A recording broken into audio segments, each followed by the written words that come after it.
Oh Hare Krishna, Krishna Krishna, Hare Hare, Hare Ramo, Ramo Ramo, Ramo Hare Hare.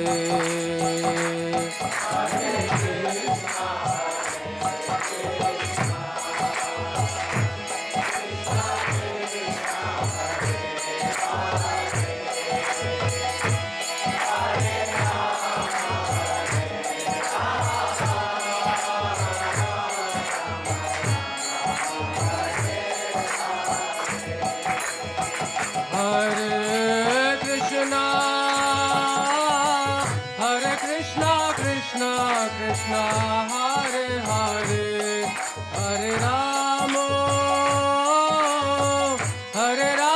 Ramo Ramo, Hare Hare.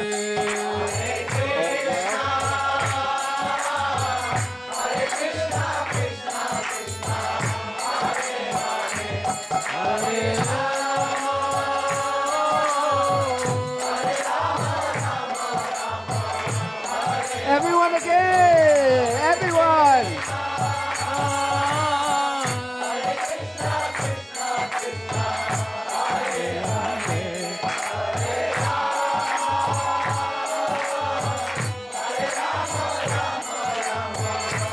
Everyone again! Hare Krishna.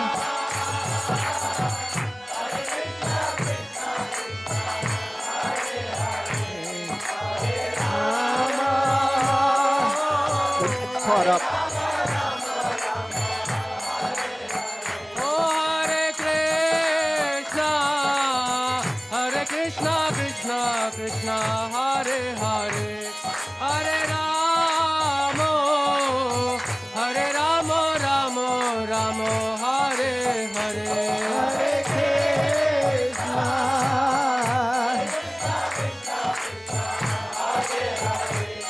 Hare Ramo,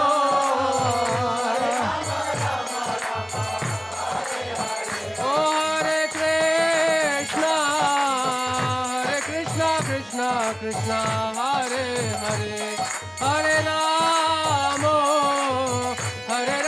Ramo Ramo, Hare Hare.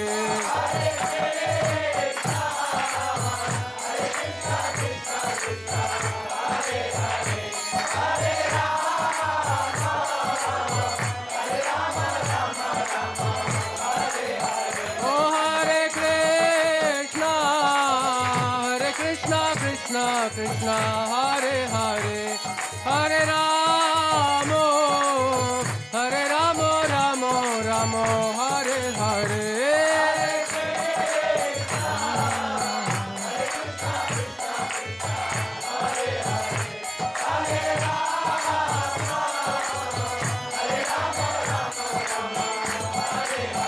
Oh Hare Krishna, Krishna Krishna, Hare Hare, Hare Ramo, Ramo Ramo, Hare Hare. Hare Krishna, Krishna Krishna.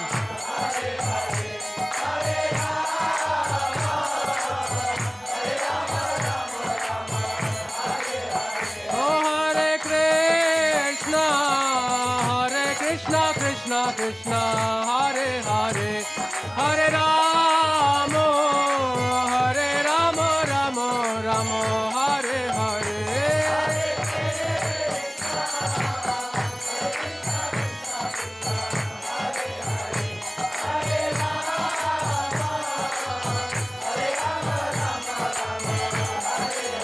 Oh Hare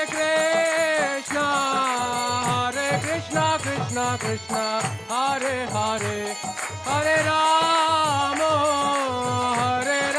Ramo Ramo, Hare Hare.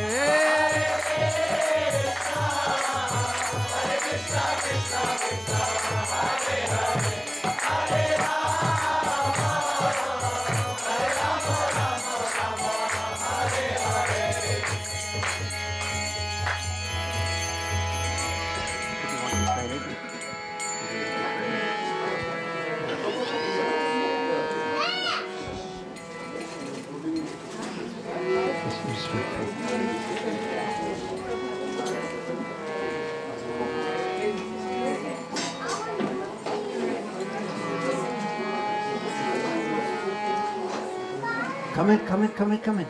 And sit down, please. You're welcome. Come. And all children, you have to cry quietly. Please. Do you cry sometimes? Yeah? Will you cry now? Actually, in Krishna consciousness, not only are we allowed to cry, but this is the teachings of Sri Chaitanya Mahaprabhu. We should cry for Krishna. Because if we don't cry for Krishna, do you know, by the way, excuse me for a second, do you know the third part? There's another part that's even higher in that melody. Do you know that other part? If you tell me, I can try. That is the problem. Are you going to tell him? Hare Krishna. No, I won't even try. Yeah, that's it.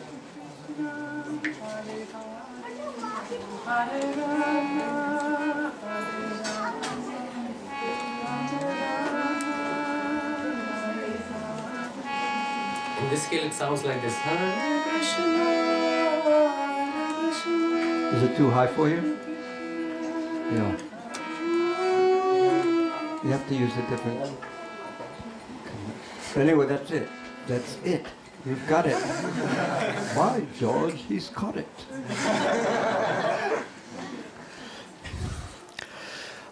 Hare Krishna. We are meant to cry for Krishna. Now this world, the material world, of course their children really shouldn't hear this yet because they're too young. But it's actually meant for crying. Because when we're young, we have so many dreams and so many plans of what life is going to be. And the children, when they don't get what they want, they cry. But because our parents tell us when we're young, don't cry. So when we're adults, we don't cry outside, but inside we cry. And our heart goes, and it breaks. Because that is the very nature of the material world. It is built like this. It is created for this. It is meant for this type of heartbreak. Because we're trying for something in the realm of matter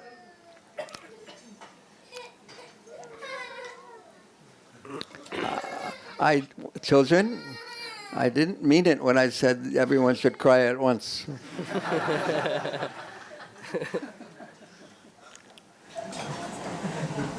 Do you know how to cry? What is your name? What is your name? No? What is your name? No, this one. Yeah. I think he's being shy right now. What is your name, Rishi? Oh, okay. Rishi's not shy. And what is your name? Say, Davis. Very nice. And your name? Pranav. Very nice. And your name? Suhas. Very nice. And your name? Okay.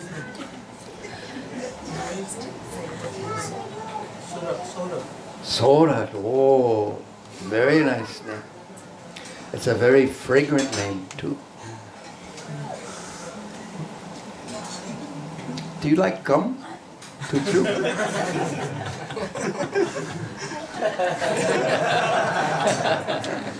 That's okay.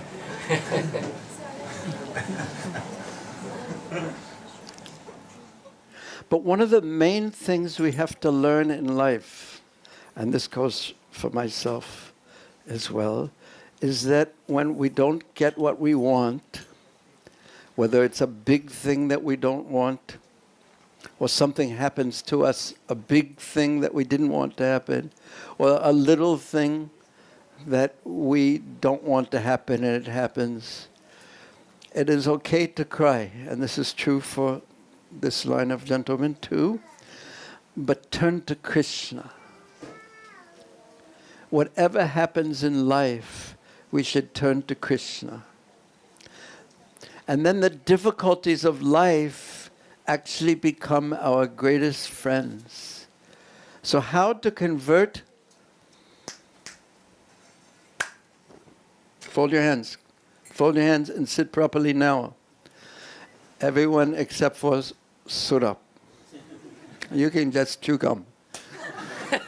Because at least when someone's chewing gum, they're not going to cry or talk to others, at least.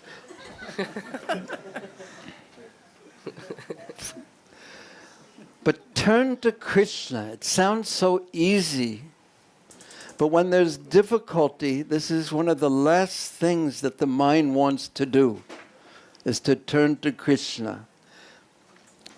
And some people, it doesn't turn because they get angry, even at Krishna. And other people, naturally they take shelter of other things, thinking, I can take care of this myself. Why should I turn to Krishna? What happens if he doesn't take care of me? But we should learn this art. Regardless of what the mind says, we should learn to turn to Krishna. We should learn to turn to Krishna. And how to turn to Krishna? I heard even Prabhupada speak about this recently in a recording. He said, Krishna, save me. And when Mahaprabhu, traveling through, when he left Jagannath Puri to go on his tour of South India, he was singing a song. Let's see if you're going to be able to pick this up. You ready? Try. Okay. Krishna, Krishna, Krishna, Krishna, Krishna, Krishna, Krishna, Hare Krishna.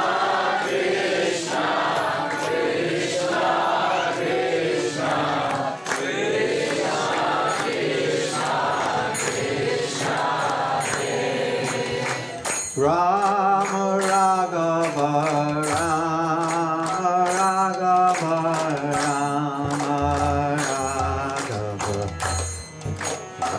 Rakshamam, Rama Raghava,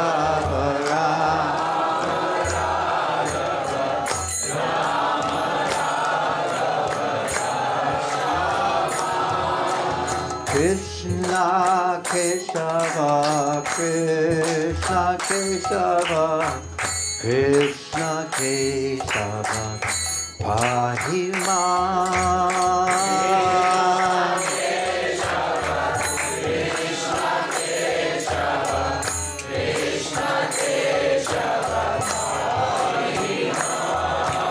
Krishna Krishna, Krishna Krishna, Krishna Krishna, Pahima.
Krishna Krishna, Hare Hare, Hare Rama, Hare Rama, Rama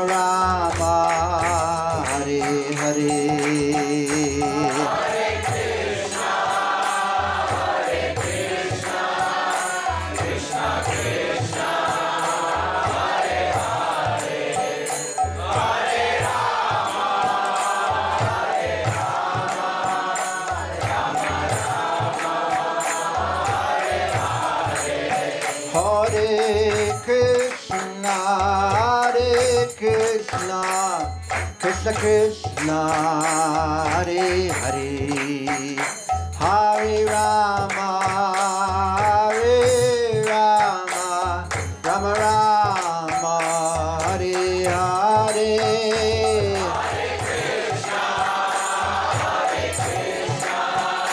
Krishna Krishna, Hare Hare, Hare Rama, Hare Rama.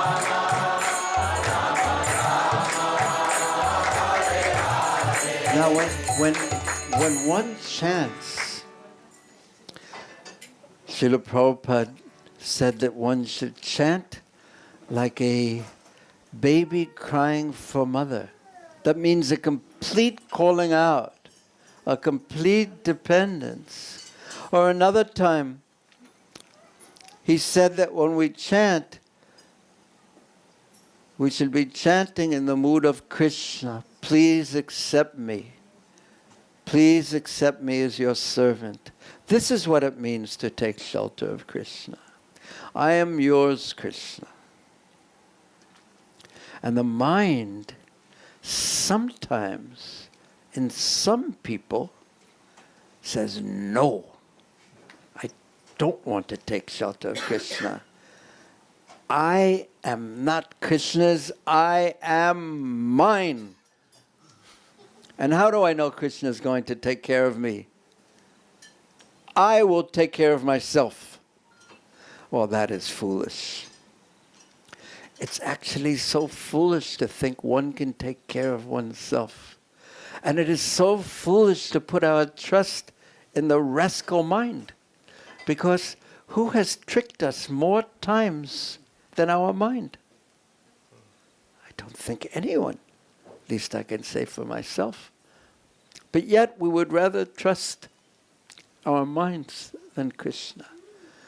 So intelligence means, and humility means, acknowledging our insignificance in this world and taking shelter of Krishna. And even if we can take care of ourselves, we're only able to take care of ourselves by the grace of Krishna, because if Krishna withdraws that ability, what will we have? We won't even be able to move our hand. Did you ever think about it? Put your hand high in the air. Yes, yes. How did you do that? I said, put your hand high in the air, and you thought, oh, Bhurijana Prabhu said, so I should put my... And then suddenly your hand went up. But what is the connection between you thinking, I will put my hand in the air, which is a thought, and the actual physical hand going in the air? There's an amazing connection between the mind and the body. Amazing connection, very subtle, very mystical too. And if Krishna breaks that connection, and if you've ever worked in a hospital, you may be aware of this, that if Krishna says no, even though you may want to put your hand in the air, and even though you may want to put one foot in front of the other foot, and even though you maybe want to speak, you won't be able to do it. So the scientists, they all say, no, that's not the reason. The reason is because the electrical chemicals in the synapses of the nerves and the blah, blah, blah, blah, blah, blah, blah.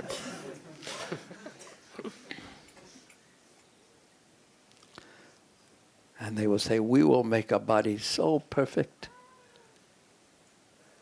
that it will never die. And we say, oh, very good. But it is a bluff. We should trust Krishna more and more and more and more and more and more and more. And then when it is time for us to leave this world, and it will happen, although no one likes the fact that it will happen, but it will happen, unless we practice in life, will return. Unless our mind becomes practiced at turning to Krishna in our life, how will How we turn to Krishna at that most difficult time. So life is a sadhana. Ante Narayana Smriti. Do you know that when Maharaj Pricket, when it was time for him to leave this world, who knows what canto of the Bhagavatam that's described in? Oh, it's hard for me to believe that no one wants to say. But his actual leaving, what canto of the Bhagavatam is it described in? 12th canto. No, the beginning of the path, in one sense, is described in the first canto, but in the 12th canto it describes his actual passing from this world. Does anyone know what chapter it is in the 12th canto? I'll give you a hint. You ready? Yes, very good. Very good. Very intelligent. And also a very nice t-shirt you're wearing. Is that Lord Balaram or Krishna? Krishna? Yeah, peacock feather. So when Sukadeva Goswami in the end of the 5th chapter of the 12th canto, after so much of the Bhagavatam had been spoken, he said to Maharaj Pricket, "Do you have any more questions? Do you want to hear anything else?" And Maharaj Pricket said, "No. Now everything is proper in my consciousness. You've told me all about Krishna in so many different incarnations, and you've told me about Krishna's pastimes in Sri Vrindavan Dham. You've told me about Krishna's pastimes in Mathura." He didn't say this, but he had just heard about these pastimes. "And you've told me about Krishna's pastimes in Dwarka. You've told me about the approach of Kali Yuga. And you've told me about the different annihilations that occur. And now I'm ready. I have no more questions." And then Sukadeva Goswami, then the different sages there, they worship Sukadeva Goswami because they were so appreciative of the instructions that he gave. Because he was giving knowledge to them. Knowledge that illuminated their consciousness, that destroyed the darkness of ignorance.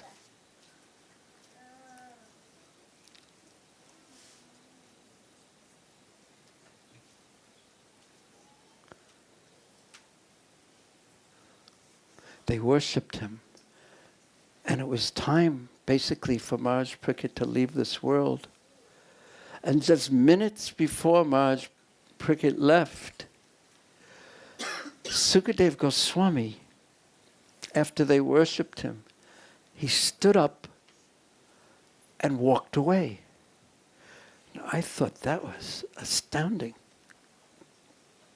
He had been speaking to Maharaj Pricket for 7 days, continuously. Neither of them ate, neither of them slept, neither of them even drank water. He was so devoted to speaking the Bhagavatam, pouring the nectar of the Bhagavatam into the ear of Maharaj Pricket, who had asked that question, what is the duty of a man when it is time to leave the world? And the answer was to hear about Krishna, to chant Krishna's names, to remember Krishna. And now, just minutes before he was to leave, Sukadeva stood up and walked away. Very astounding. On one level, we can say he was so detached. Do you think that's astounding? You? You? Do you think that's astounding? Yes. one level we can say that he was so detached, he could leave just like that.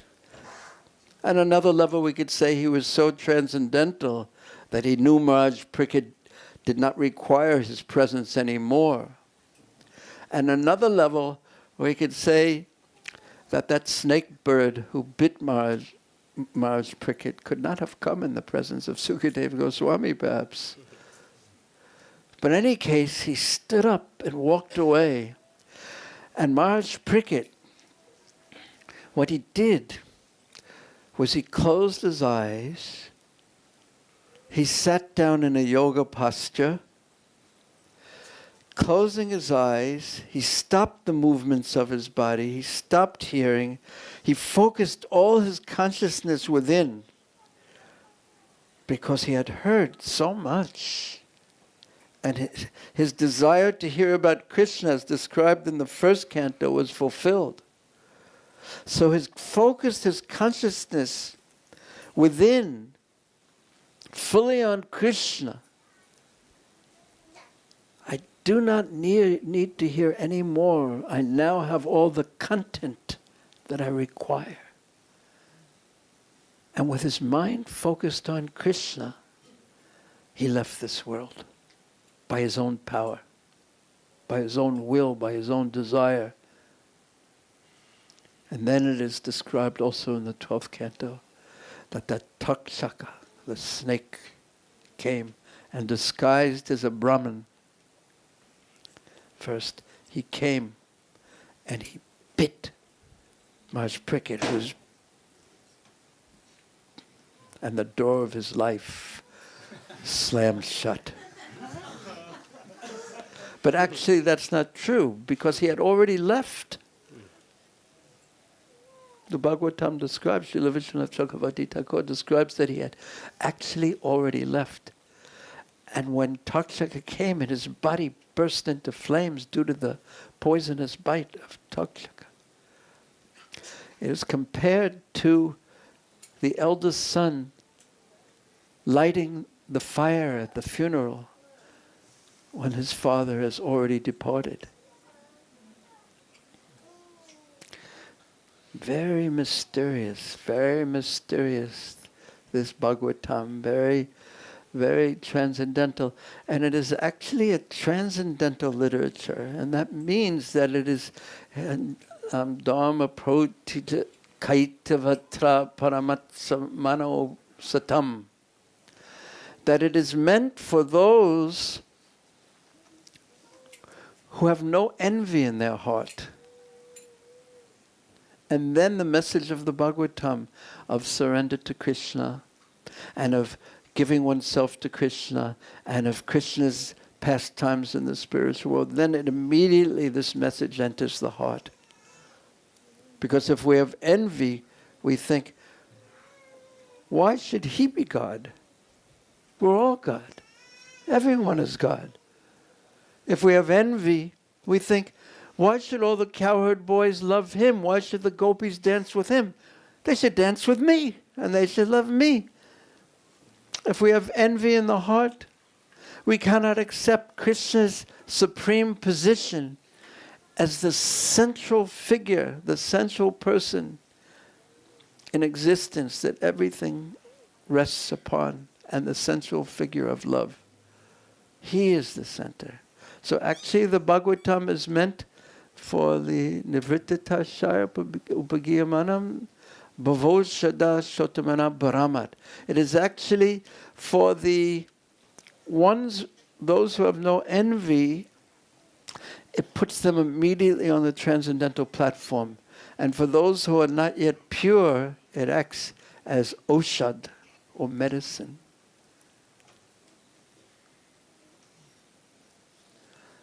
So it is really in our benefit if we hear the Bhagavatam in a deep way and try to apply it to our life. Just think that Srila Prabhupada, when he boarded the ship, do you know the name of the ship that Prabhupada boarded when he came to the United States? Who said that? We will put a star in your notebook. Very, very, very good. The Jaladuta. What does that mean?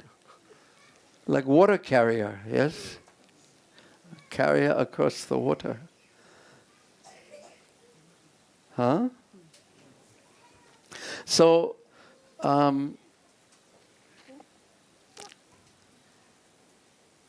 Prabhupada took with him the Bhagavatam, the first cantos of the Bhagavatam in 3 volumes, and he wouldn't leave until he had that, because he wanted to give this Bhagavatam, the holy names and the Bhagavatam and the association of devotees, and to chant the holy names and to hear Srimad Bhagavatam in the association of devotees.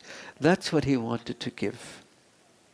And because the Bhagavatam is full of so many important instructions, but not only instructions in the sense of, oh, here is something I should do, but the very giving of those instructions is itself purifying. It carries one to the spiritual world. Shrinvatam svakata Krishna, punya shravana kirtanam. You know the rest? Vidyanta sto, Krishna situated in the heart, Yabhadrani, all inauspiciousness. Krishna takes it upon himself to remove the inauspiciousness in the heart of those who are eager to hear the Bhagavatam.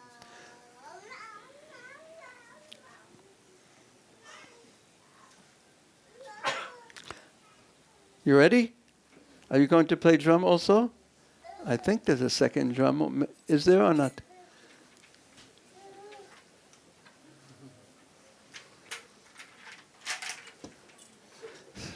But where's the first drum? Okay. Ready?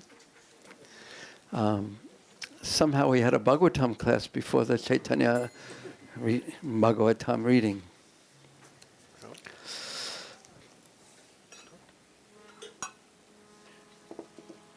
Just play the melody, please.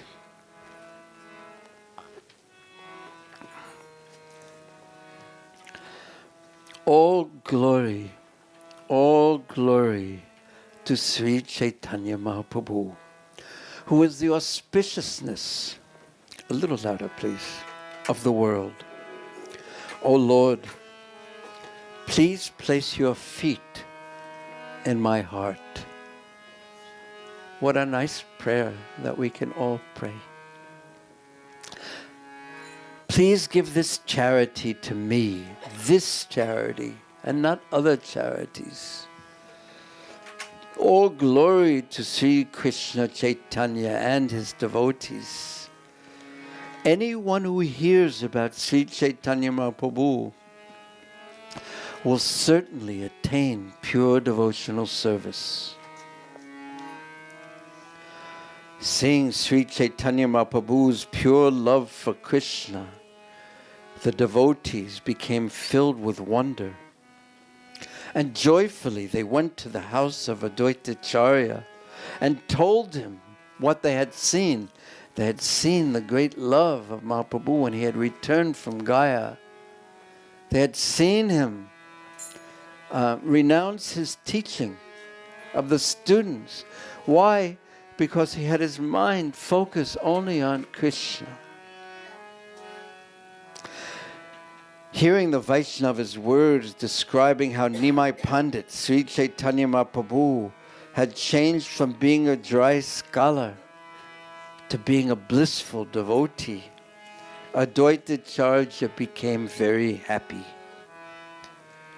First, he was deep in thought. And then he spoke. "Oh, my brothers, please hear what I will tell you today. Last night, I saw something wonderful in a dream.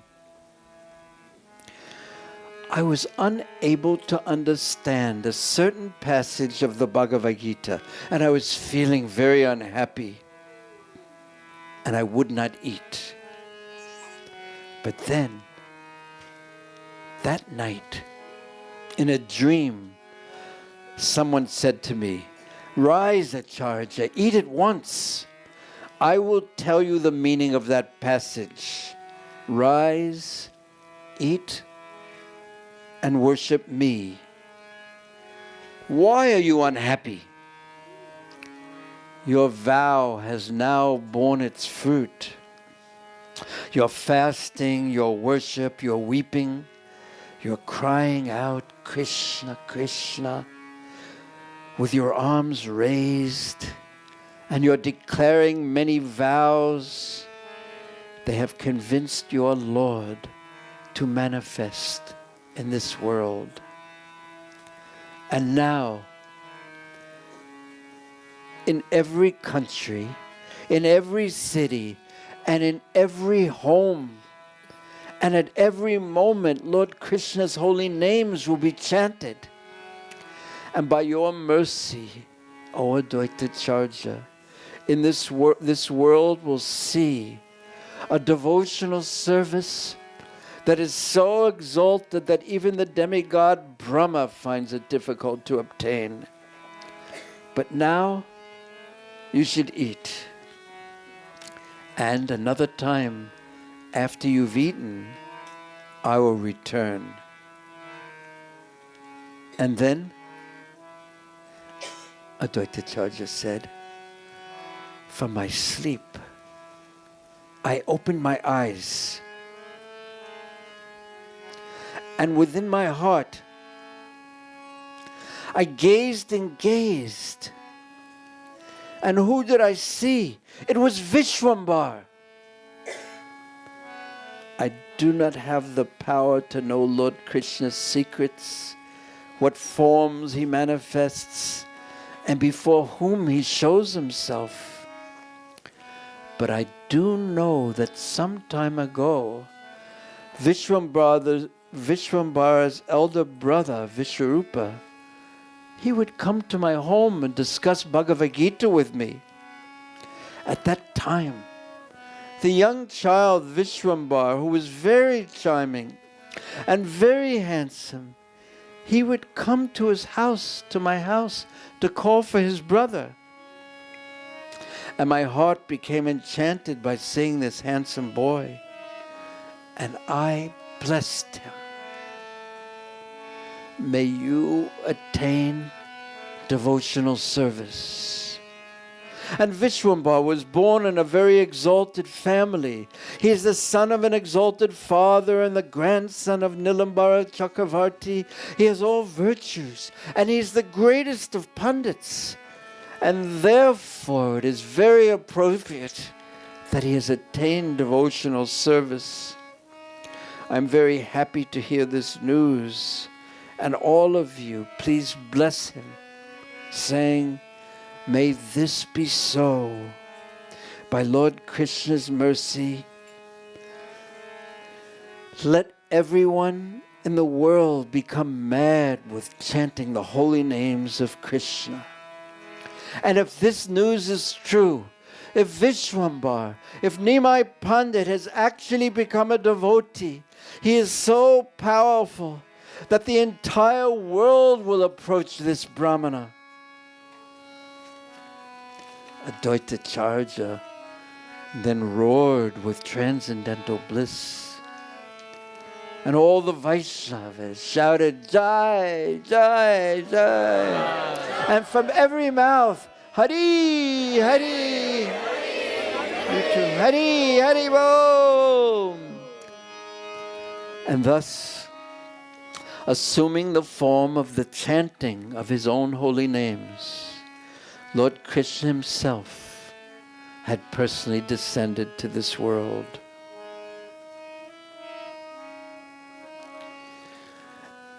After he became a Vaishnava, Nimai Pandit, who had acted like a proud scholar previously, he changed in every way.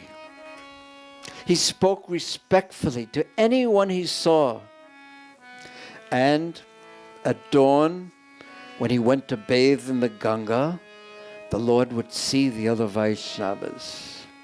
And seeing Srivas and the other devotees, the Lord would bow down before them. very pleased, the devotees would bless the Lord.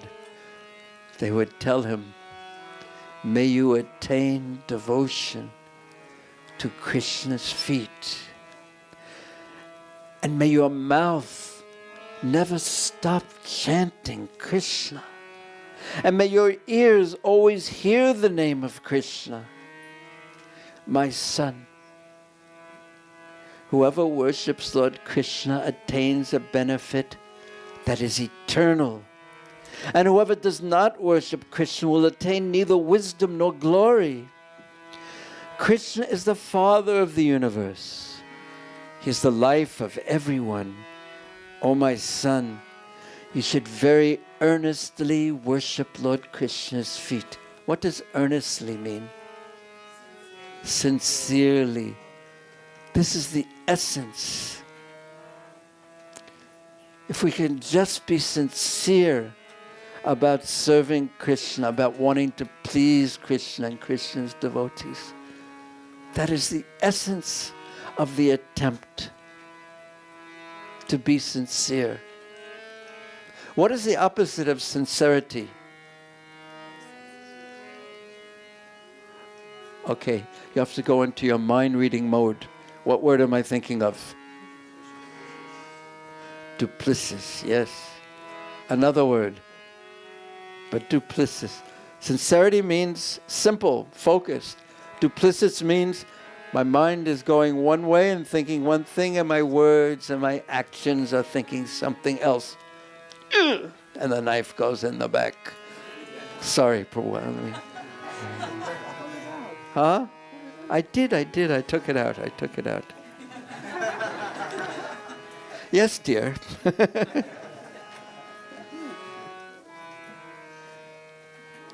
So the Vaishnavas, they did not understand that Mahaprabhu was the Supreme Lord yet. And they were just so happy that this great personage had become a devotee and that they were blessing him. They did not think, or the Lord did not think, who are they to bless me? Because I am the Supreme Personality of Godhead. No. He said, first he became very happy, and he lifted his handsome face, and he looked at all the devotees, and he said, the blessings you speak must certainly come true. Who but a devotee has the power to give such blessings, that I should hear about Krishna and see Krishna and think about Krishna and chant Krishna's names? You have the power to give someone the service of Krishna. Lord Krishna is merciful to anyone who serves his devotees. And I think that it is because of my past very good karma that now you are teaching me my duty to Krishna. Whoever serves you will certainly attain devotion to Krishna. And after speaking these words, Sri Chaitanya Mahaprabhu grasped the devotees' feet. He would wash, dry, and fold and personally return the devotees' dhotis as they were bathing in the Ganga. He would bring them kusa grass and Ganga mud, and some days he would bring garments and ornaments to their homes. And the Vaishnavas, when seeing the Lord serving them, do you think that all the Vaishnavas said, very good. Finally you have understood who should be served. If you think that that's what they said, you are wrong. Because they said, oh, what are you doing? Why are you doing this? Why are you serving us? This is the mood of a Vaishnava devotee, because he sees himself. I've always considered this quite inconceivable, how the greatest devotees, you see this, Kaviraj Goswami, all these great devotees, Rupa Goswami, Sanat, they feel themselves so low and insignificant. How is that possible? They're the most learned scholars, the most renounced, the most worthy of respect, and yet they feel themselves so humble. How is that possible? How are they thinking? What are they seeing in themselves? Are they imagining something that's not there?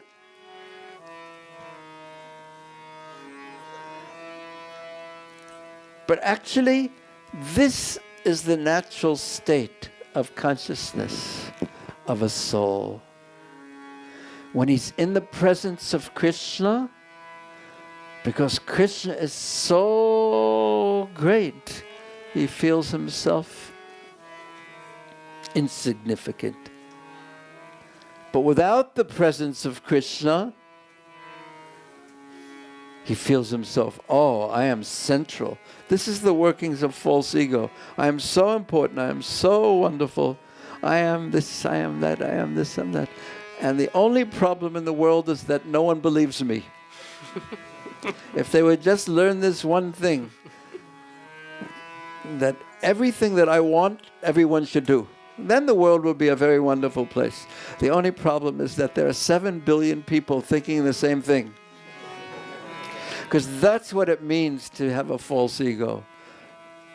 Of course, the adults, we have learned to not show it generally speaking, but we've learned not to show it in the children, especially when they're with their mother. The little children, not you, these children, but they say, yes, everyone should serve me. So they said, what are you doing? Why are you serving us? Genuinely, honestly. They did not feel themselves worthy of being served. Rather, they felt themselves fortunate to be serving. So in this way, every day Lord Chaitanya acted like a servant of his own servants. What will the Supreme Lord not do for his servants? He renounces his own nature and serves them. It is the devotee's nature to serve Krishna, and Krishna feels happy to be with and serve his devotees. Therefore he's known as Bhaktivedanta. Thus concealing his true identity, the same Lord Krishna, who is now fair and handsome, Sri Chaitanya Mahaprabhu, stayed in Navadvip, and no one had the power to know that the Supreme Lord, Krishna himself, had descended and was in their midst. Respectfully folding his hands, Mahaprabhu honored the Vaishnavas, and seeing the Lord's humility, the devotees sincerely blessed him at every moment. They all blessed him means that they were all his well-wishers. They saw how he was acting, and they were all thinking, oh, Krishna, please give him more. Please bless him. Give him this. Please let him always. They were all his well-wishers. So what kind of consciousness can we adopt? Can we cultivate that will make all the Vaishnavas be our well-wishes? Certainly not an easy meditation to accomplish. I mean, all of them? How about some of them maybe? But all of them? One has to be very, very pure. But the desire itself, how to please the devotees, is a wonderful meditation.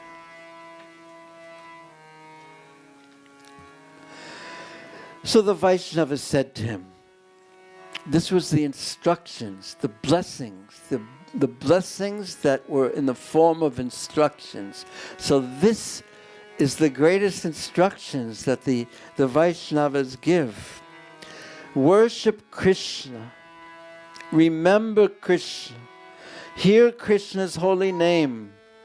Make Krishna your wealth. Make him your breath, and make him your life. and chant Krishna. And become Krishna's servant. Keep Krishna always in your heart. Keep Krishna and no one else in your heart. Then all your sufferings will flee far away. And then they said to him, by your power, because they had seen his power as Nimai Pandit, by your power, may the lowly people who now mock our chanting become plunged in the nectar of Lord Krishna's holy names. And as you previously conquered the world with your knowledge, may you in the same way now conquer all the materialists and offenders with worship of Krishna. And they placed their hands on the Lord's body. Bring your head closer. Your name is Sachinandan. And they said to Mahaprabhu all these wonderful things, but yet at the same time they spoke of their own unhappiness. They said, my son, many teachers, big sannyasis, tapasis, jnanis, they all live in Navadvip. But when they're asked to speak about devotion to Krishna, they say nothing. They will not glorify the Lord. They will not talk about Krishna. Instead, they insult Krishna. They speak about him, the Supreme. You are formless. You have no mouth. You have no eyes. You have no arms. You cannot speak. You cannot hear. In other words, you are deaf. You are dumb. The devotees, they talk about Krishna. You have lotus-like eyes that are so beautiful. And the impersonalists say you have no eyes. The Absolute Truth has no eyes, no form. And they disrespect the Vaishnavas. And for these reasons, our bodies burn with pain. We do not anywhere hear the chanting of Krishna's names. But now, Krishna is merciful to us, for he has made you walk the path of devotional service. Because they knew something about the power of Nimai Pandit, Sri Chaitanya Mahaprabhu. And because of you, the materialists and offenders will perish. And this we know in our hearts. May you live long. May you always chant Krishna's names. May you manifest Lord Krishna's glories in the world. And after hearing of the devotees' sufferings, the Lord said, because you are all dear to the Lord, what you have said will certainly come to pass. And because of your kind words, my life is now glorious. Do not be disturbed by these sinners and offenders. Please continue happily to chant Krishna's names. And the Lord continued to speak. This I know. You will bring Lord Krishna Chandra to this world, and he will bring the bliss of Vaikuntha, the spiritual world, to Navadvip. And because of you, the entire world will be delivered. You will make Krishna descend to this world. And please know that I am always your servant. And please bless me.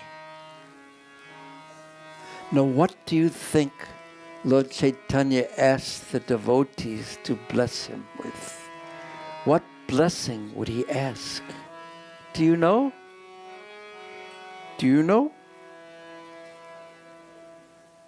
Do you know? Do you know? You? You? But once I tell you, then you will all know. Please bless me by saying,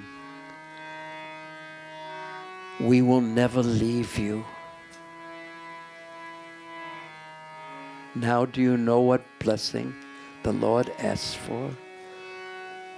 He wanted the devotees to say, we will never leave you. In this way, he captured their hearts more tightly and tightly. And then, after some years, he took sannyas and left. And the devotees just fainted to the ground. He was their life. He was everything to them. He had completely stolen their minds, their hearts, their consciousness. He was their wealth. And then he left. Krishna did the same thing. And the devotees could not for one moment think of anything other than Krishna or Sri Chaitanya Mahaprabhu.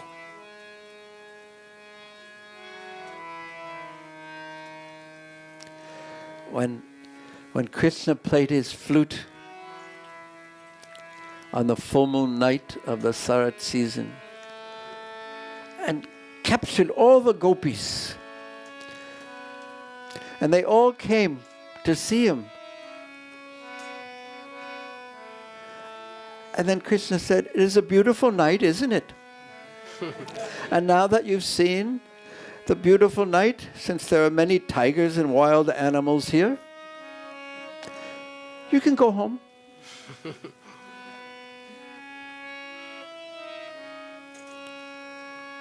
Why have you come here anyway? And the actual reason that the gopis had come, he said, because you're a thief and you have stolen our hearts and we have come to get back our stolen property.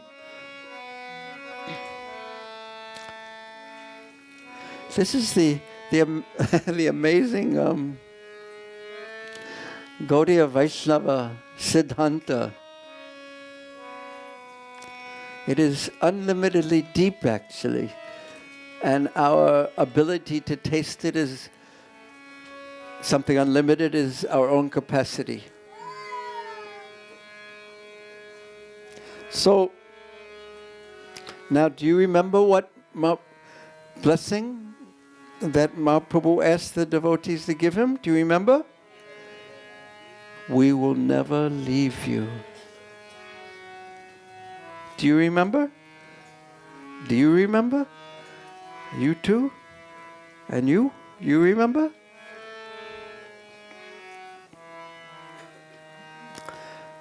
Do you remember? And this is the mood of a devotee. This is his determination. Regardless of what happens, regardless of Krishna in the form of my fate, how it treats me, oh Lord, I will never leave you. When the mind holds on to that, then our life is successful. Then whatever the world throws at us, our fate throws at us, if we hold more and more tightly to Krishna, we are the most fortunate of all persons in this world. But then Mahaprabhu took the dust from the devotees' feet and they blessed him again and again and again and again. They were so pleased with his very sweet behavior. They just would give him everything, whatever they had. Now, I just noticed one problem has arisen, that it's such a long pastime, and I've only read a little Tora. Or if you are Bengali. Huh? You can summarize it. I'm just not in the mood to summarize. What can I do? But I won't finish the whole thing, that's clear. Otherwise we'll be here till midnight, but everyone will be asleep very peacefully, and then we have to go. Actually, in one night, it'll be like a bedtime story. But we'll see how far we go. We have a little more energy left in us. Tomorrow is Sunday.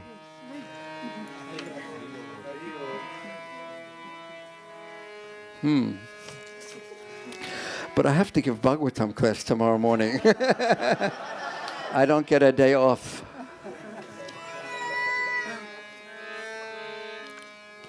But now the mood is going to shift. Are you ready for it? Yes. Where are you from? You're Punjabi? Yes, I could tell. Well, you're going to like this mood. As the Lord walked home, he smiled in his heart. But then he became angry. Not that Punjabis become angry. But they're very strong. Prabhupada said they are very like warriors. Do you have a bit of the warrior in you? No. Okay. He became angry at the materialists and offenders, for he had heard of the suffering of the devotees. Could you get me out one of something to help my throat? Thank you. He did not like to see or hear of his devotees suffering. And he began to roar. His mood changed from a humble Vaishnava into the Supreme Lord himself. His mood shifted. And he began to roar, I am he. I am he. He said that again and again. And one moment he laughed. Another moment he wept. Another moment he fell unconscious. And Sachi Devi, the Lord's mother, who did not know anything but love for her son, she told everyone about his behavior. The Creator took away my husband. He took away one son, my one son Vishwarupa, and he left me with only one kinsman. But I do not know what has come over my son's mind. One moment he laughs, another moment he weeps, and then he falls unconscious to the ground. And sometimes he talks to himself saying, I will break them, I will break the offenders' heads. And sometimes he climbs the branches of trees. He does not keep his eyes open and he falls to the ground. Sometimes he grinds his teeth. Sometimes he slaps his own thighs. And sometimes he rolls on the ground and he does not say a single word to explain his actions. She could not understand that these were all symptoms of the Lord's ecstatic love for Krishna. And thinking his strange actions were caused by an imbalance of his vata.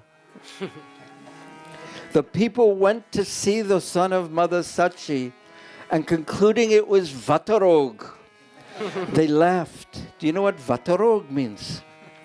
It means total puggle because of imbalance of the life airs. Because of staying too long on the computer.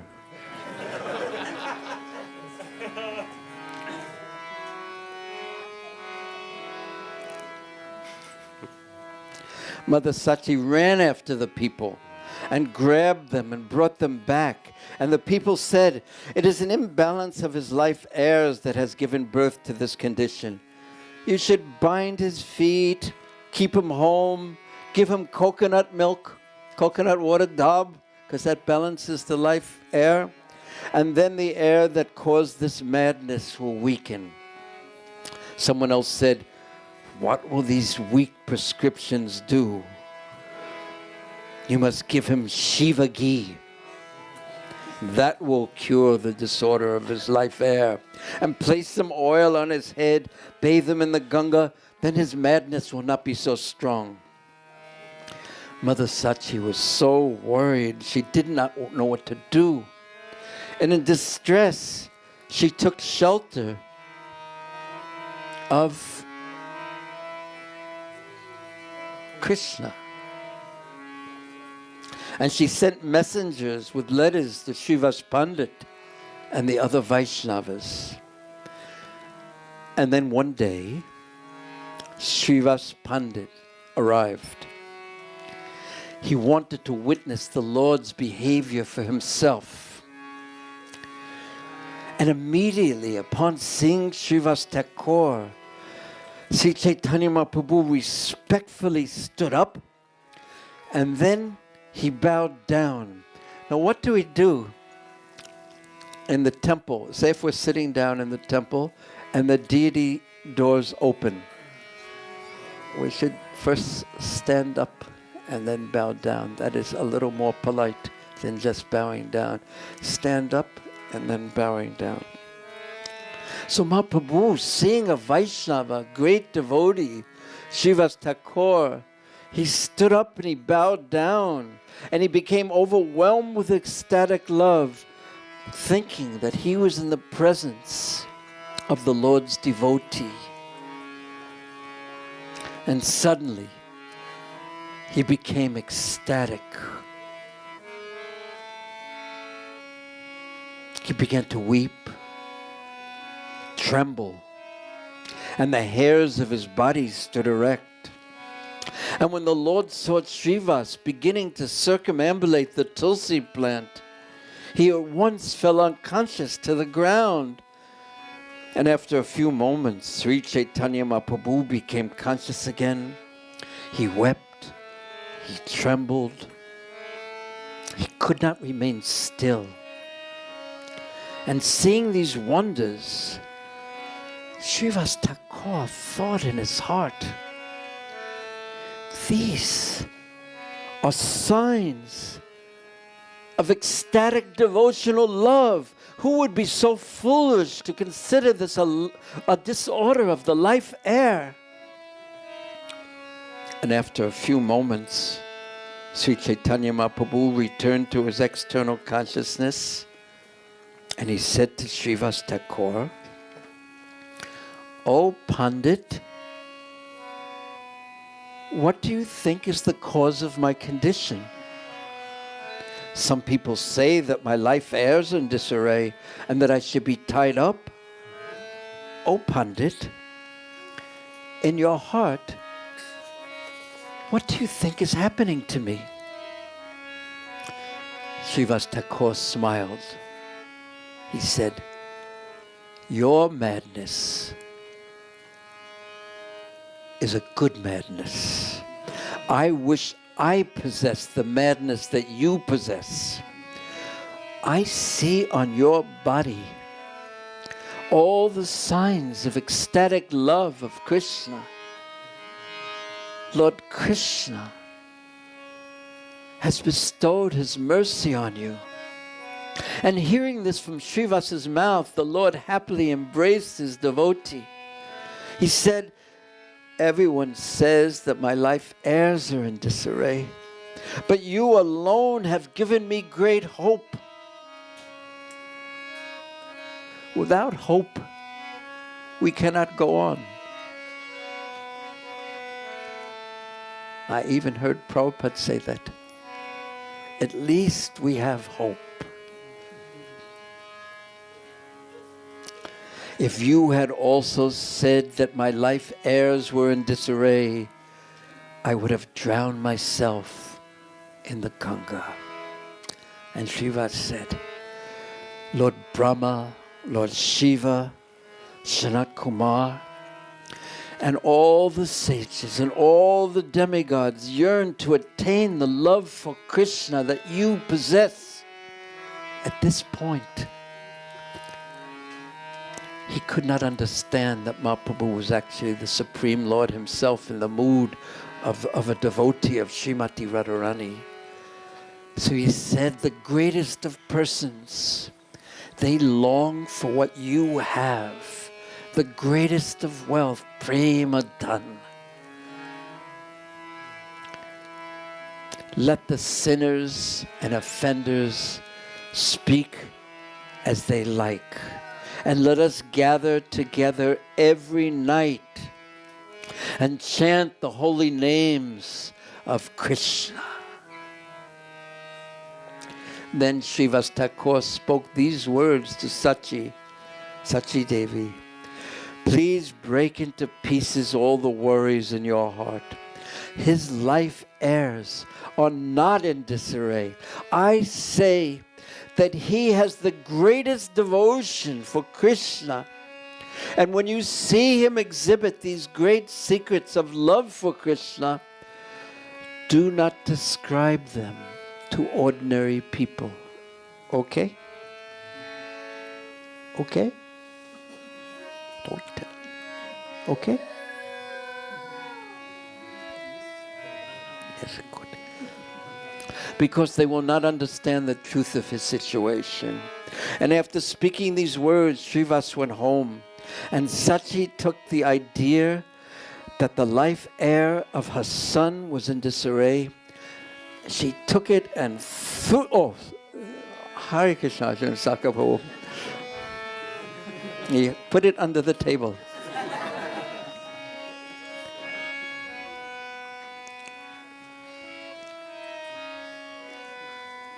I know what to do. The next section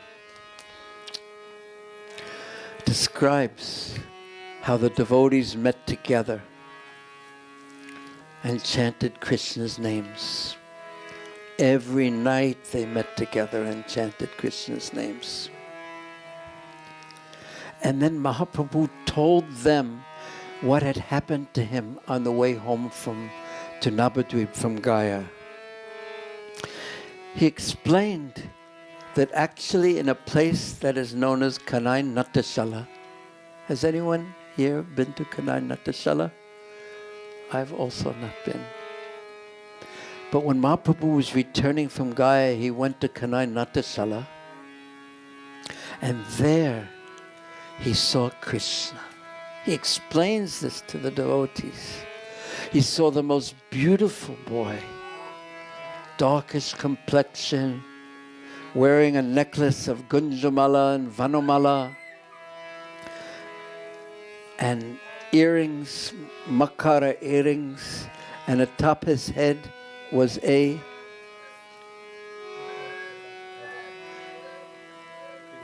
yes, and he was playing his flute. And we saw beautiful Krishna. He went running towards him. But Krishna disappeared. And he was looking for him and looking for him. And that was the explanation of why he was acting the way he was acting. And this sometimes happens to us, even maybe on a baby level. But we start chanting Hare Krishna. And in the beginning, we feel so ecstatic and wonderful, and the deities are the most beautiful, and the holy names, and it's easy, and we're fully absorbed. Then after some times, it is like Krishna has disappeared. Where is he? And sometimes we think, maybe I should disappear now, do something else. But that is not the example that Sri Chaitanya Mahaprabhu told us. Where is Krishna? Where is Krishna? Where is Krishna? It is said that no other words came from his mouth. Where is Krishna Chandra? Where is Krishna Chandra? I cannot live without Krishna. Where is Krishna? Where is Krishna? So he would be chanting in this mood, and this mood is the teaching of Sri Chaitanya Mahaprabhu. It's called Varaha Bhav. This is the teachings of the followers of Mahaprabhu, the 6 Goswamis. Hey Radhe Brajadeva Cage. Where are you, Krishna? I'm chanting Krishna's names. But you don't seem to be there. But where are you, Krishna, when I chant his names? Where are you, Krishna? I'm just thinking about myself all day long. Where are you, Krishna? Hare Krishna. That longing to be with Krishna. That is the wealth of a devotee. There is one story that I once heard of an impersonalist. I won't say his name. But he went to a place somewhere. He was looking for a guru.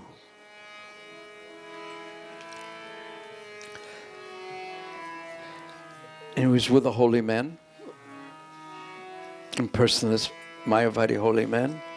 And he went walking around a mountain, not Govardhan. And after some time he came back late. And the guru said to him, "Where were you?" He said, "Well, I was walking, I saw Krishna." And I said, "Nacho, nacho, nacho," and Krishna started dancing. So I was late.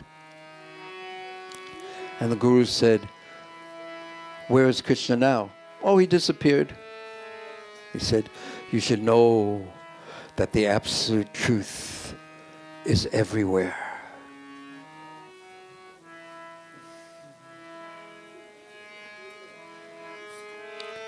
This is not our philosophy, by the way. And we're not supposed to, when we see Krishna, we're not saying, "Dance, Krishna, dance, dance, dance." No, no, no, no. That's not our philosophy. Actually, when I first started chanting, the devotee who kindly helped me, especially in the beginning, he said to me, "One day after you've been chanting for some time, Krishna will come to you. And he'll say," and he always made the same say, he'll say to you, "I am like this." And then he said, then Krishna will say, "What do you want? I'll give you anything you want." And then the devotee Rupanuga Prabhu would say, "Now when he says, 'I'll give you whatever you want,' don't ask him for anything." Say, "No, no, no. I am not a baniya." That's actually the words of Prahlad Maharaj, not Rupanuga Prabhu. He said, "I am not a businessman. I have not served you for these years to get anything in return from you. I just want to serve you. Please allow me to serve you." And then Rupanuga Prabhu said, then he'll give himself to you. But of course, it's not like a simple formula like that you have to memorize. But when he comes to you one day, don't say, "Nacho, nacho, Krishna." And don't say, "Please make my stocks go up." And don't say, "Make my enemy's stocks go down. May his nose grow." But just say, "Krishna, I am yours. Let me always chant your holy names. Let me always remember you. Let me always hear your glories and speak your glories. That is my desire. Let me be kind to all living entities." That was actually part of, and let me always be in the association of devotees. This was actually what Maharaj Prickett prayed for right in the beginning in the first canto of the Bhagavatam.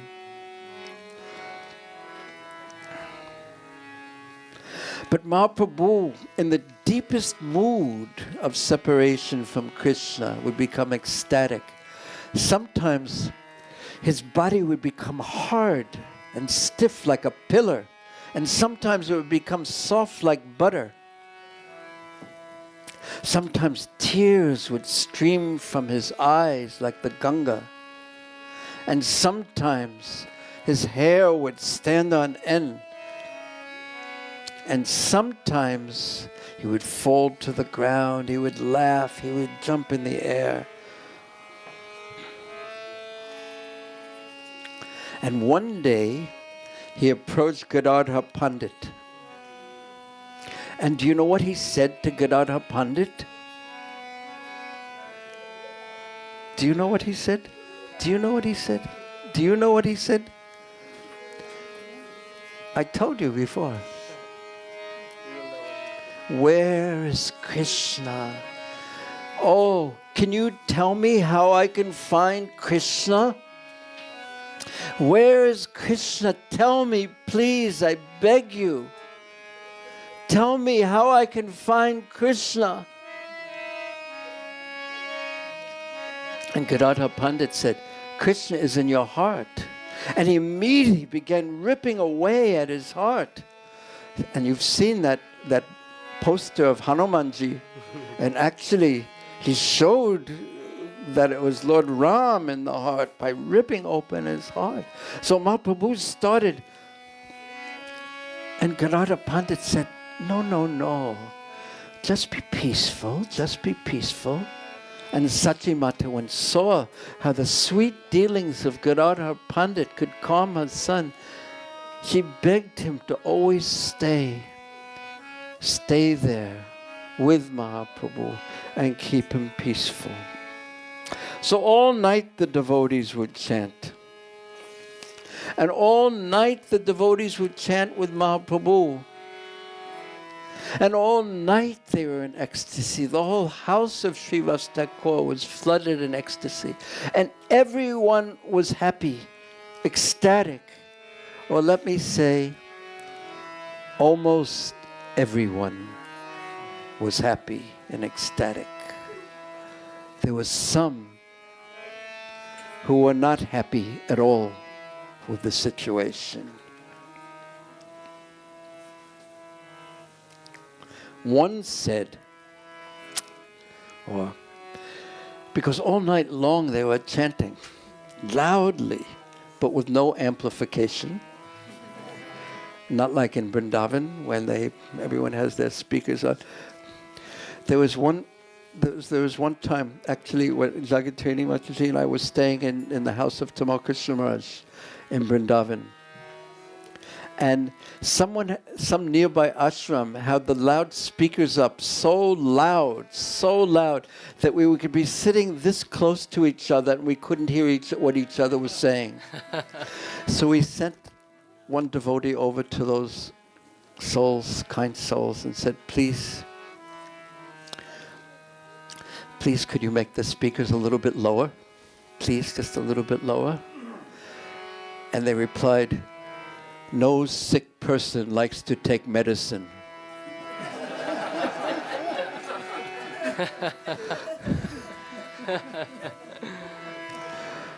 Maybe a little bit lower would have been helpful. At least we could have said something to each other.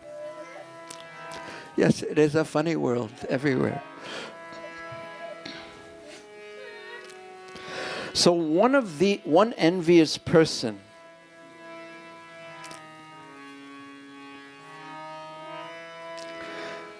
they were being awoken in their sleep. But they were already envious and using that as an excuse. They became very, very angry. And one said, what kind of madness has come over these people? And someone else said, we cannot even sleep at night. And someone else said, all this screaming will make God angry. Then all these people will perish. And someone else said, they don't speak philosophy at all. They've become so proud. And what are they singing about? Who knows? And this is all a conspiracy planned by that Brahmana Srivas. And their plan is everyone will think they are so devoted to the Lord and give them charity, and thus they'll be able to fill their bellies. They're all madmen. Isn't it pious to chant the Lord's names in your mind and not make so much noise? How does one earn piety? By screaming. Srivas has gone mad and he will ruin the whole country. And today, I heard in the royal court, and I know this from someone who was there. I know it for sure.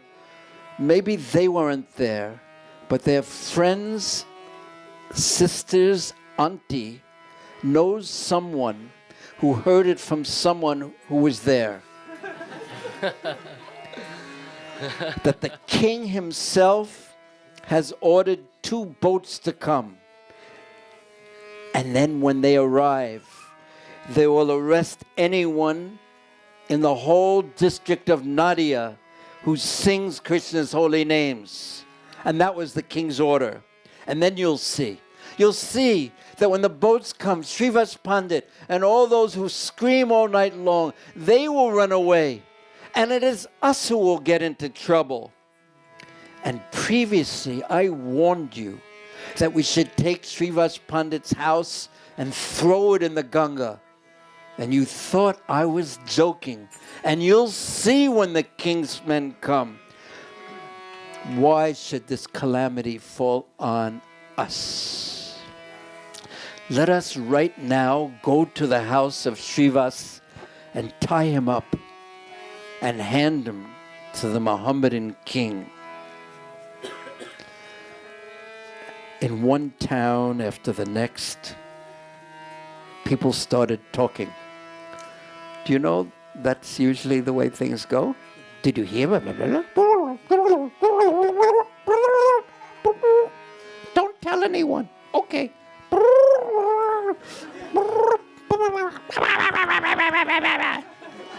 Did you ever notice that when you talk badly about someone, you have a terrible feeling in your heart?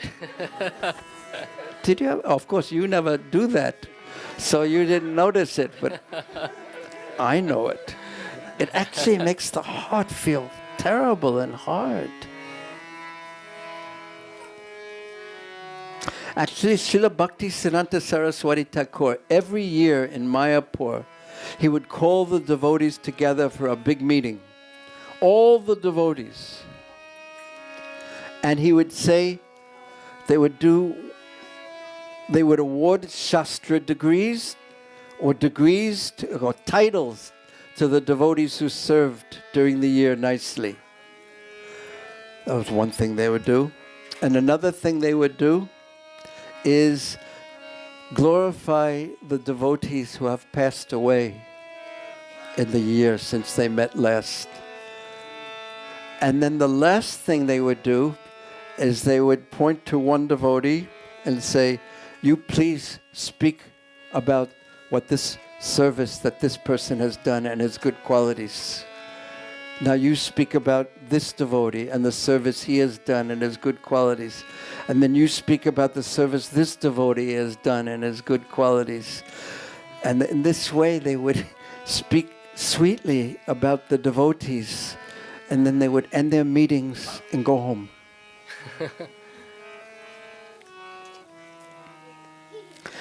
But in town after town, the talk spread.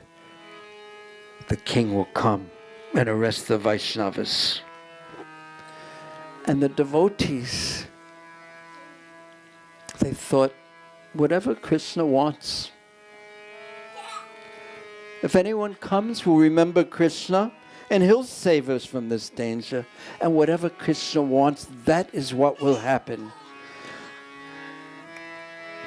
But there was one devotee who was frightened. And it was simple-hearted, kind, and generous Srivas Thakur. And when he heard this talk, he believed it was true, and he became afraid at heart.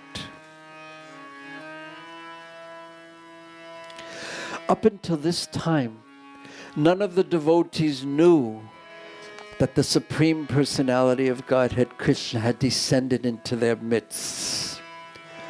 But now, Sachi's son decided to begin revealing himself, who he actually was. What a good place to stop.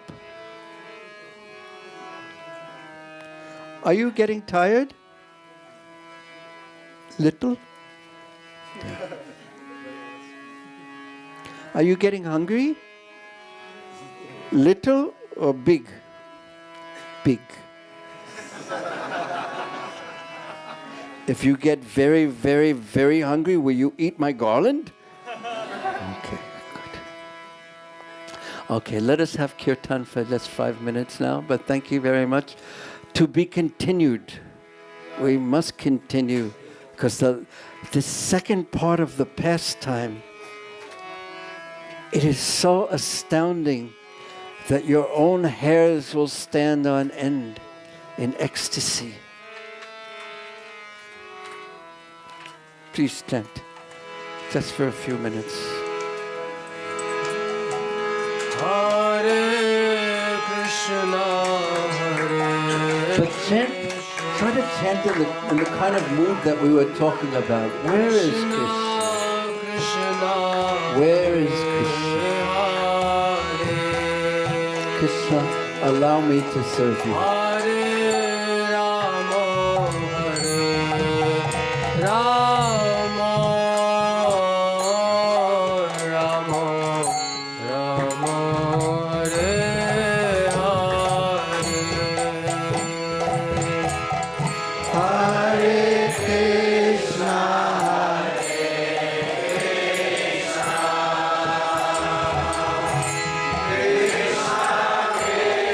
You sat so nicely in the class. Thank you so much.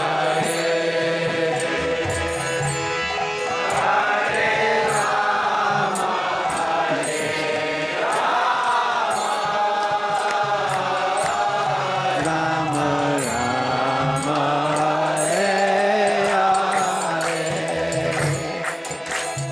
Hare Krishna, Hare Krishna, Krishna Krishna, Hare Hare, Hare Rama, Hare Rama, Rama Rama, Hare Hare. everyone chant. Hare Krishna, Hare Krishna, Krishna Krishna, Hare Hare, Hare Rama, Hare Rama, Rama Rama, Hare Hare. Hare Krishna, Hare Krishna, Krishna Krishna, Hare Hare, Hare Rama, Hare Rama, Rama Rama, Hare Hare. Everyone, Hare Krishna, Hare Krishna, Krishna Krishna, Hare Hare, Hare Rama, Hare Rama, Rama Rama, Hare Krishna, Hare Krishna, Krishna Krishna, Hare Hare, Hare Rama, Hare Rama, Rama Rama, Hare Hare. Hare Krishna, Hare Krishna, Krishna Krishna, Hare Hare, Hare Rama, Hare Rama, Hare Krishna, Hare Krishna, Krishna Krishna, Hare Hare, Hare Rama, Hare Rama, Rama Rama, Hare Krishna, Krishna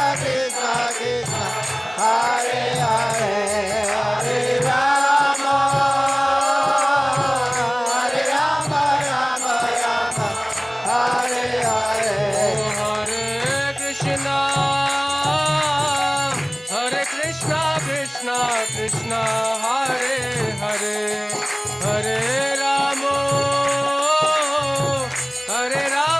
Rama Rama, Hare Hare. Hare Krishna,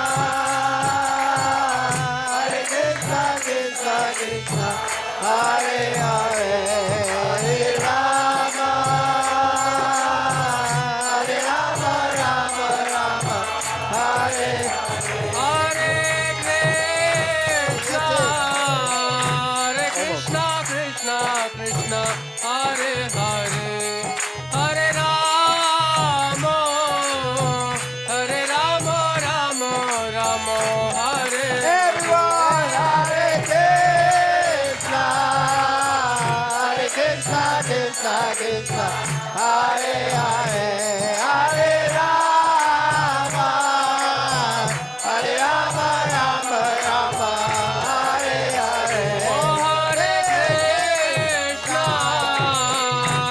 Krishna, Krishna Krishna, Hare Hare, Hare Rama, Rama Rama, Hare Hare. Hare Krishna, Krishna Krishna, Hare Hare, Hare Rama,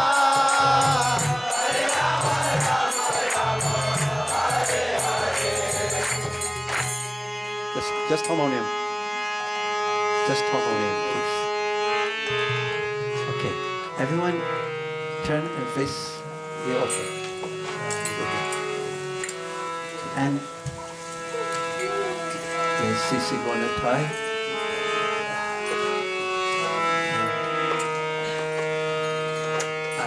I would humbly request that you all place CC gonna tie, CC Radha and Jagannath Baladev Subhadra firmly in your mind right now. And pray to them that they bless you.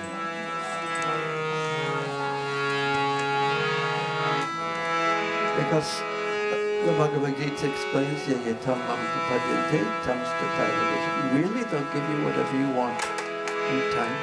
But what is it that you do want? What is it that will truly satisfy you? But don't only ask for blessings. You should bring them some wonderful gifts. You can make a wonderful golden necklace with rubies. Bring the most wonderful fruits, the most wonderful outfits, the most wonderful donations, gold, jewels, anything. But try to make a sincere offering and please ask them for blessings. Pray. Try your best.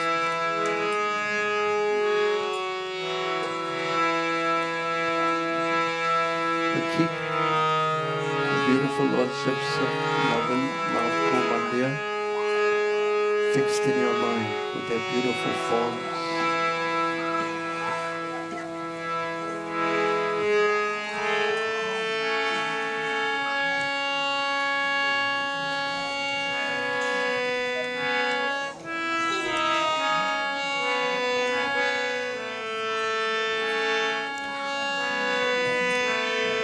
Srila Prabhupada himself sat on that Vyasasana and spoke to the devotees. Himself installed the deities. Pray to Srila Prabhupada too that he bless you with service. Great gift of service. Without service, we're empty.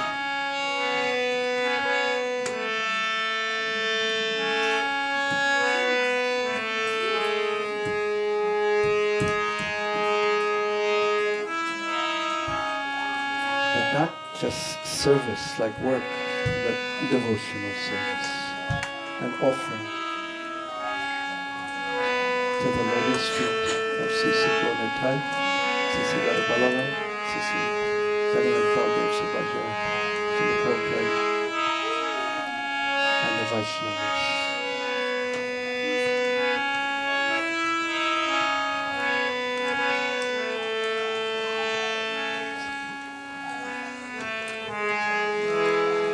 Hare Krishna, Hare Krishna, Krishna Krishna, Hare Hare, Hare Rama, Hare Rama,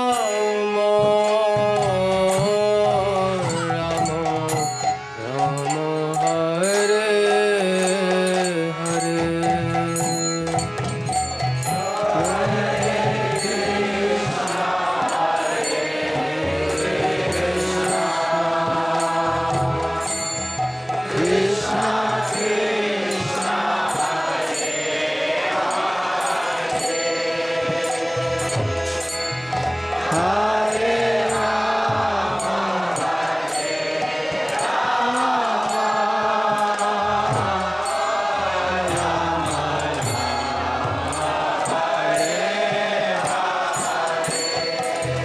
Everyone sing again for the pleasure of their lordship.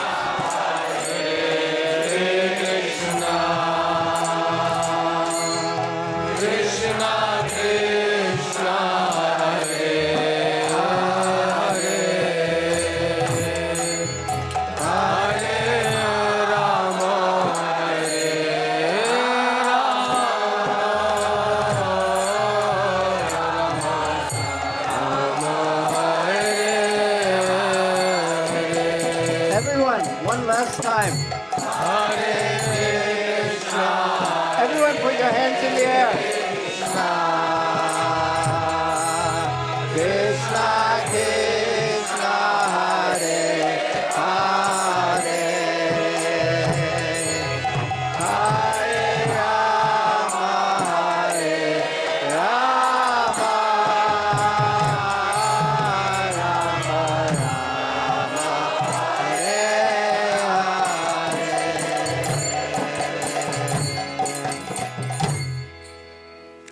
Jayam Vishnupad Paramansa Paripajakacharya Jostata Satasi Siman.